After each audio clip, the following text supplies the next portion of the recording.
कितना अहम है ये पर्सनालिटी मेक ओवर और ये होता क्या है। आप ये कह लीजिए कि आपकी शख्सियत की तश्कील और इसे निखारने के लिए आपके लिए कितना अहम है ये। वैसे तो हमें सबसे पहले अपने बर्ताव, अपने रवैये, अपने किरदार को मजबूत करना चाहिए। अपने बातिल को जो है वो बेहतर करने से पहले अपने जो अंदर की जो है उसे बेहतर कर लेना चाहिए, ये ज़्यादा ज़रूरी रहता है। और कहते हैं जी कि style is a dress of your thoughts और योर इमेजिनेशंस। तो आपके जो ख्यालात होते हैं वही आपके लिबास से, आपके बाहरी बर्ताव से, आपकी पर्सनैलिटी से, आपके जेस्चर से, ये सारी चीज़ें जो हैं वो नुमाया होती हैं। स्टाइल कोच भी हैं, शायरा भी हैं, लेक्चरार भी हैं और कभी कभी मोटिवेशनल स्पीकर भी बन जाती हैं। कभी कभी का मैंने वर्ड यूज़ किया है, शायद उससे इख्तिलाफ भी कर जाए। मुलाकात करवाते हैं आपकी नील अहमद साहिबा से। अस्सलाम वालेकुम, वेलकम टू द शो नील। कैसे हैं आप? खैरियत से हैं? ठीक ठाक? अच्छा, आपने सलाम के साथ ही ठीक ठाक कर दिया। मैंने ये दूसरा सवाल रखा था आपके लिए। खैर, ये बताइए कि आज हम जो पर्सनालिटी मेकओवर की बात करने जा रहे हैं, ये होता क्या है? दरअसल इसका ताल्लुक अंदर और बाहर दोनों से होता है। हाँ। पर्सनालिटी डेवलपमेंट, शख्सियत साजी हम उर्दू में कहेंगे इसको, ताकि हम कोशिश करेंगे कि ज़्यादा लोगों तक पहुँचे। मेरा पैगाम मोहब्बत तक है, जहाँ तक पहुँचे। असल में मोहब्बत की शिद्दत जितनी ज़्यादा होती है ना, उतना ही वो इजहार भी मांगती है। हाँ। तो एक शख्स जब अपने आप से मोहब्बत करता है तो वो अपनी प्रेजेंटेशन पर ज़्यादा ध्यान देता है, खुद से प्यार करना, खुद का इजहार करना। खुद परस्त बना रहे हैं आप लोगों को। चलें, आप यूँ ले लीजिए। अच्छा। किसी बहाने तो अच्छे हो हाँ, जाए। सेल्फ रिस्पेक्ट को खुद परस्ती नहीं कहते, वैसे सेल्फ रिस्पेक्ट तक रहना चाहिए। बिल्कुल। पर्सनालिटी डेवलपमेंट में दो तीन चीज़ें जो बहुत अहम होती हैं। एक तो ये कि ज़ाहिरी बात। अच्छा, हम इसको डिवाइड करते हैं ना। पहले हम ज़ाहिरी के ऊपर जो है वो फोकस करते हैं। बातिल जो है वो तो जिसका ठीक होता है वो तो खुदा जाने या बंदा जाने, कब्रगाल मुर्दा जानता है। तो ज़ाहिरी के ऊपर अगर हम फोकस करें तो वो क्या की पॉइंट्स होंगे? अच्छा, सबसे पहले तो ज़ाहिरी बात है कि हमारे माशरे में, बल्कि हर माशरे में, education is very important. Definitely. ठीक है, जब तक जैसे जैसे आप तालीम हासिल करते जाते हैं और सोसाइटी के साथ इंटरेक्शन करते जाते हैं तो आपको समझ में आने लगता है कि एटीट्यूड को कैरेक्टर कैसे बनाना है। यानी आपका जो रवैया है वो आपका किरदार कैसे बनेगा। तो जब आप रवैये से किरदार की तरफ जाते हैं तो वो आपकी शख्सियत साजी शुरू हो जाती है। ज़ाहिर है, आप माशरे से इंटरेक्शन शुरू कर देते हैं तो कहते हैं ना, your attitude defines your altitude. यानी आप कितना ज़मीन से जुड़े हुए हैं या आपके एटीट्यूड से पता चलता है कि हवा में तो नहीं उड़ रहा है। बिल्कुल।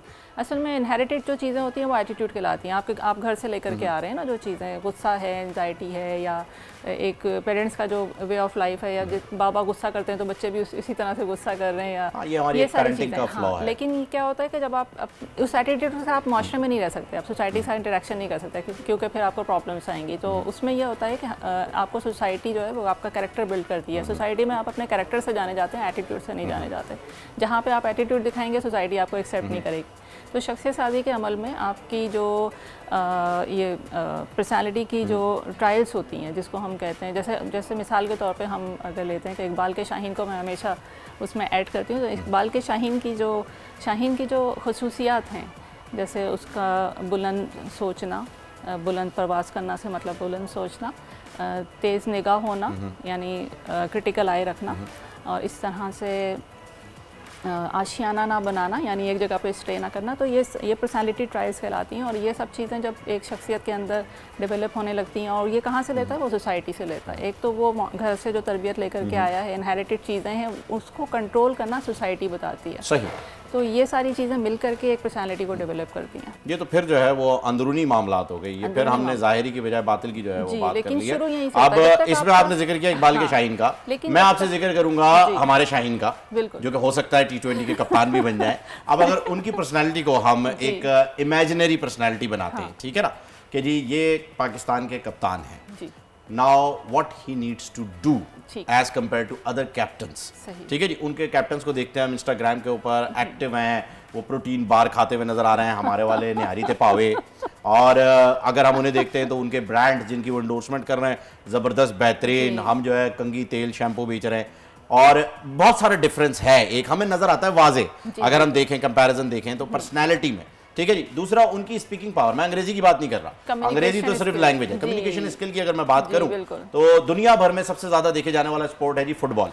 किसी एक फुटबॉलर का नाम बता दीजिए जो कि अपनी लैंग्वेज के अलावा अंग्रेजी में बातें करता है। अच्छा, अंग्रेजी में सिर्फ वो बोलते हैं जिनकी अंग्रेजी अपनी लैंग्वेज है, बाकी पोर्चुगीज जो है वो अपनी लैंग्वेज में बोल रहे हैं, अर्जेंटाइनीज जो है वो अपनी लैंग्वेज में। तो ये जो की पॉइंट्स हैं, अब अगर मैंने आपको एक मॉडल भी दे दिया, पर्सनैलिटी भी, क्या चीज जरूरी है? अच्छा, आप जो एग्जांपल्स दे रहे हैं वो आप खेलों से सब एग्जांपल्स आपने क्योंकि मैंने शाहीन को रखा है ना एज अ मॉडल, मैंने मॉडल ही आपको वो दिया है जो बताना चाह रही हूँ कि खेलों से मेरी बिल्कुल भी दिलचस्पी नहीं है, बल्कि बचपन से नहीं है। भाई जिन लोगों की खेलों से नहीं हो जाती है, आपकी खिलाड़ियों से भी दिलचस्पी बिल्कुल भी नहीं। ओह चले, तो फिर आपके लिए हम क्या एग्जांपल दें, आप हमें ये बताइए। मैं अपनी एग्जांपल खुद क्रिएट कर लेती हूँ। असल में आपने कहा ना कि शुरू आपने इंटरनल से किया है। दरअसल जब तक आप इंटरनल को कंट्रोल करना नहीं सीखते, आप एक्सटर्नल को कंट्रोल नहीं कर सकते। अच्छा, ये की नोट है। जी। तो सबसे पहले तो अंदर से आप अपने आप को तैयार करेंगे ना कि आपने अपनी शख्सियत शादी करनी है, आपने खुद को, क्योंकि जब तक आप खुद नहीं चाहेंगे किसी काम को करना, उस वक्त तक वो होगा नहीं। सही। तो आप अपने आप को तैयार करेंगे पहले कि मुझे अपनी शख्स से शख्सियत बनना है। उस शख्स से शख्सियत बनने के अमल में बहुत सारी चीज़ें हैं। आपको एजुकेशन लेनी है, आपको तरबियत हासिल करनी है, आपको सोसाइटी के साथ इंटरेक्शन करना है, वहाँ से लेना भी है और वहाँ पर वापस देना भी है, क्योंकि आपकी रिस्पॉन्सिबिलिटी बन जाएगा ना, जिम्मेदारी है आपकी कि आपने वहाँ से लिया। अच्छा, दूसरी चीज़ है कि ड्रेसिंग के हवाले से अगर आप बात कर रहे हैं या आउटर लुक के हवाले से बात कर रहे हैं, उसके अंदर आपकी ड्रेसिंग जो है ना, it's not only a physical fit, it's a psychological fit, जो कि आपको आपके पर्सनैलिटी को डिफ़ाइन करता है। और उसके साथ साथ ये एक सिचुएशनल फिट भी है, जो आपके रोल को भी डिफ़ाइन कर रहा है। तो वो जो रोल है, that is the main thing, कि उस रोल को लेकर के कैसे चलना है। अब आपका एक रोल है कि जब आप स्कूल कॉलेज में हैं एज अ स्टूडेंट, आपका वो रोल घर में क्या है, आप बहन भाई हैं, इसी तरह फिर आप अगर पेरेंट्स हैं, इसी तरह फिर आपका सोसाइटी में एक रोल है। कहते हैं नील, सॉरी आपको कट कर रहा हूँ यहाँ पे, क्या आपने ये जो जिक्र किया कि जी अब आप बाहरी पर आ गए, जी बिल्कुल, तो जाहिरी के ऊपर अगर हम बात करें तो कहते हैं जी कि कलर्स की भी एक डिफरेंट लैंग्वेज होती है और वो एक मैसेज कन्वे करते हैं। Blue is a colour of truth, yellow is a colour of jealousy, इसी तरीके से अलग अलग कलर्स होते हैं। तो कहीं आप किसी ऐसी गैदरिंग में हो, जैसे मैं अक्सर ये मिसाल देता हूँ कि यार आप एक परफ्यूम्स आते हैं अरेबिक, वो मेल फीमेल दोनों पे जो है वो यूज़ हो जाते हैं, अरेबिक फ्रेग्रेंस ऐसी होती है। ये मैं सिर्फ एग्जांपल के तौर पे कह रहा हूँ। तो मैं अक्सर बेगम को कहता हूँ यार लगा लो, कि हम जहाँ जा रहे हैं वहाँ किसी को क्या पता चलना है कि कौन सा लगाया हुआ है कौन सा नहीं, या मैं लगा लेता हूँ कभी उनसे परफ्यूम लेके, मैं कहता हूँ किसी को क्या पता चलना है। तो इसी तरीके से जहाँ ये बातें मालूम होती हैं जिन लोगों को कि ये कलर क्या मैसेज कन्वे कर रहा है, उस गैदरिंग में आपको कितना एहतियात करना चाहिए इन चीज़ों को चूज़ करने के मामले में। कि हम तो जी कपड़े निकालते हैं और पहन लेते हैं, शायद यही वजह है कि जी दुनिया के जितने बेहतरीन माइंड्स हैं उन्होंने कभी कपड़ों के कलर के ऊपर तवज्जो नहीं दी, जिनके अंदर मार्क ज़करबर्ग आ जाते हैं, जिनमें स्टीव जॉब्स आ जाते हैं, जिनके पास एक ही कपड़ा हुआ करता था, ब्लैक ब्लू ग्रे ब्लू, और वो उसी कॉम्बिनेशन के साथ चलते थे। वो आपकी इस बात पे मुझे एक शेर याद आ गया, इरशाद, फहम वालों को खुद से कब है फुर्सत, ये दुनिया पागलों से चल रही है। हाँ, क्या बात है, मुझे आईना ना दिखाओ, इसमें कोई पागल नजर आता है, ये मैं नहीं, इसमें सारा जहां नजर आता है। तो दरअसल जो क्रिएटिव लोग होते हैं ना, वो इस तरफ ध्यान, वो चूंकि क्रिएटिविटी उनके एक अलग जोन में ले जाती है, तो वहाँ पे फिर दुनियादारी और ये मामलात के कैसे कपड़े पहनने हैं, कहाँ जाना है, किसको मिलना है, कैसे मिलना है, मतलब वो एथिकेट्स वहाँ पे ख़त्म हो जाते हैं। लेकिन हाँ, जो लोग ज़्यादा कॉन्शियस होते हैं और पर्सनैलिटी डेवलपमेंट में आपके कॉन्शियसनेस का ज़्यादा रोल होता है, क्योंकि आप कॉन्शियसली अपने आप को प्रिपेयर करते हैं कि मुझे आज ये कलर पहनना है, इस इवेंट पे जाना है।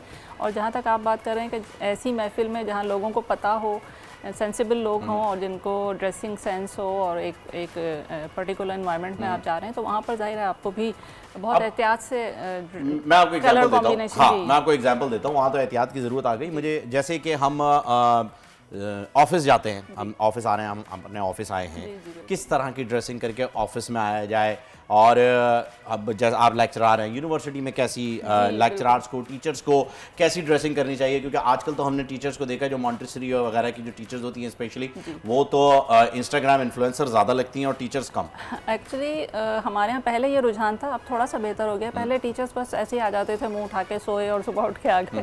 तो लिबास को दरअसल आप जब एक ऑडियंस के सामने खड़े होते हैं, वो ऑडियंस चाहे आपके स्टूडेंट ही क्यों ना हो, तो एक रिस्पॉन्सिबिलिटी, बच्चा सिर्फ आपको आपके लेक्चर बिल्कुल आपके लेक्चर से पहले वो आपकी पर्सनालिटी से मैसेज ले रहा है, क्योंकि आपके कपड़े आपके बारे में बातें करते हैं, आपके कपड़े आपके बिल बोर्ड्स हैं एग्जाम। तो किस तरह के कपड़े पहनने चाहिए? हाँ, टीचर्स, आप टीचर्स के बारे जी, में, जी, टीचर्स टीचर्स के बारे में देखें, एनवायरनमेंट जो एजुकेशनल एनवायरनमेंट है ना, तो वहाँ पर आपको एक पर्टिकुलर अटायर को फॉलो करना चाहिए। स्मार्ट कैजुअल, हाँ कह सकते हैं। मिसाल के तौर पे अभी ख़वातीन जो है वो लॉन्ग शर्ट या शॉर्ट शर्ट जो कि एक रीजनेबल लेंथ में हो, और उसके साथ ट्राउजर्स या जो भी वो कंफर्टेबल हैं, दुपट्टा होना चाहिए, और दुपट्टे के बगैर, क्योंकि हमारा कल्चर इस तरह का नहीं है ना, तो मैं भी जब यूनिवर्सिटी जाती हूँ तो मैं इसी तरह का अटायर नहीं, और फिर स्कूल्स और कॉलेजेस का कल्चर तो ये है कि आप उन्हें एजुकेट कर रहे हैं, जी, चाहे आप exactly. पर्सनल लाइफ में कुछ भी हो, हाँ, आप बेशक दुपट्टा पर्सनल लाइफ में कैरी ना करते हो, लेकिन जब आप स्कूल यूनिवर्सिटीज में होते हैं तो आप बच्चों को ये बता रहे होते हैं कि जी आगे आपने क्या करना है, तो it's a part of their job, इसलिए जो है वो आपने इसे ऐड ऑन किया। बिल्कुल ऐसे ही है। और इसी तरह फिर जो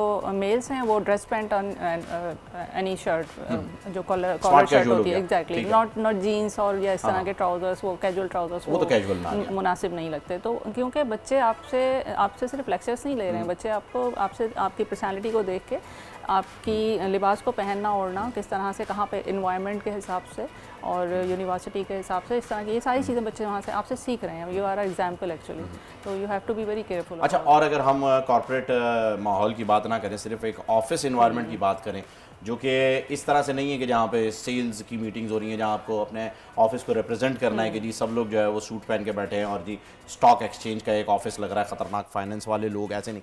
मिसाल के तौर पे मीडिया हाउस की बात कर लेते हैं, हमारे मीडिया हाउस की बात करते हैं, तो यहाँ पर अगर आ रहे हैं तो किस तरह की ड्रेसिंग करके आए? देखिए, क्या ख्याल है आपका? जो लोग फ्रंट पर हैं, जैसे आप हैं, जाहिर है आपके लिए ड्रेसिंग इज़ वेरी इंपॉर्टेंट, क्योंकि आपकी प्रेजेंटेशन है। थैंक्स टू माय बेगम, वो खुद ही निकाल के दे देती हैं। लेकिन जो लोग बैकग्राउंड में काम कर रहे हैं वो इतना ध्यान नहीं देते हैं, और उनको कोई कहता भी नहीं है, मेरा ख्याल है कि जी आप ऑफिस अटायर में आए या कोई पर्टिकुलर। मैं कह देता हूँ मुदस्सिर को, मुदस्सिर क्या पहने हुए हो तुम, प्रोड्यूसर है हमारा, क्या पहने हुए? नहीं, मतलब वो लोग बहरहाल आप कह भी देंगे तो उनको इतना असर नहीं होगा, क्योंकि उनको पता है कि उनको बैकग्राउंड में रहना है, इतना ज़्यादा सामने नहीं आना है। हाँ, लेकिन ये कि प्रॉपर ऐसा ना हो कि मायूब लगे या दूसरों को देखने वालों को अच्छा ना लगे, और आप एटलीस्ट आपके अंदर से फ्रेग्रेंस आ रही हो, आपने खुशबू लगाई हो, आप हाइजीनिक हो, ग्रूमिंग हो आपकी, तो ये चीज़ें तो मैटर करती हैं, और ये हर जगह मैटर करती हैं। कोई भी शख्स अच्छे लिबास में नहीं होगा या साफ़ सुथरा नहीं दिखाई देगा तो आप कोई भी शख्स, दूसरा शख्स से बात करना पसंद नहीं करेगा, उसके पास नहीं बैठेगा। तो एटलीस्ट इतना तो अपने आप को, ये की नोट्स हैं कि जी आप खुश लिबास हो, महंगा लिबास ना पहने, खुश लिबास हो, साफ सुथरे कपड़े हो, आप खुशबू लगाइए, बिल्कुल ठीक है जी, आइए कभी खुशबू लगा के, तो ऑफिस आइए कभी खुशबू लगा के, अच्छे जूते। अच्छा, मैंने ये नोट किया है कि जी हमारे अब्बा जो है ना वो बताते हैं बेटा कपड़े वपड़े साफ हो, ये वो दूसरी बात है, शूज़ जो है वो आपके सबसे पहले क्लीन होने चाहिए, क्योंकि आपको दुनिया जो है आपके जूतों से जज करती है, क्योंकि आप ऊपर तक तो साफ हो सकते हैं, सिर्फ जूते बल्कि पाँव भी। हाँ, वही पैर, जूते, ये चीज़ें जो है वो बड़ी इंपॉर्टेंस रखती है। खवातीन अपना चेहरा, खास तौर पर खवातीन की बात करूंगी, वो चेहरा तो सजा लेती है, वो तो 22, 31, 92, 93, 94 से चमक जाते हैं। चले सब्सक्राइब करें और बेल दबाएं ताकि कोई खबर रह न जाए।